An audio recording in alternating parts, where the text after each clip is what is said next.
ஆத்தி, நீங்க அப்பாக்கு சாப்பாடு போட்டியா? நீ முதல்ல நவுரு. ஏன்? உங்க அண்ணன் என்ன சொன்னாரு? நீ 6 மாசம் பாத்துக்கிற, உங்க அண்ணன் 6 மாசம் பாத்துக்கிறன்னு தானே சொன்னாங்க. ஆமா. 6 மாசம் ஆகி 2 நாள் ஆச்சு, இன்னும் உங்க அண்ணன் வரத்துக்கே காணோம். ஏய் இழுத்துடி, எங்க அண்ணன் இன்னைக்கு வரேன்னு சொல்லிக்கிறாரு. அதுக்குள்ள உனக்கு என்ன அவசரம்? உங்க அண்ணன் வராரா? ஆமா. பெரிய மகன் வந்ததும் அவங்க அதை செஞ்சாங்க இவங்க இதை செஞ்சாங்கன்னு சொல்லி நாயம் கட்டிட்டு இருந்தேன்னு வச்சுக்கோ, 6 மாசம் கழிச்சு நீ இங்கதான் வந்தாகணும். சோத்துல வஸ்த வச்சு கொண்டுட்டு நீயா செத்து போயிட்டு நான் எல்லாத்துக்கிட்டையும் சொல்லிடுவேன். வா, சாப்பிட்டியாப்பா? கிளம்பலாமா?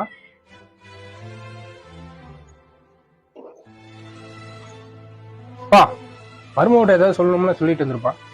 மாமா பார்த்து பத்திரமா போயிட்டு வாங்க மாமா. நேரத்துக்கு சாப்பிடுங்க, கரெக்டான நேரத்துக்கு மாத்திரை போடுங்க, பார்த்து பத்திரமா இருந்துட்டு வாங்க மாமா. சரிம்மா. தகப்பனின் கண்ணீரை கண்டோர் இல்லை, தந்தை சொல்மிக்க மந்திரம் இல்லை.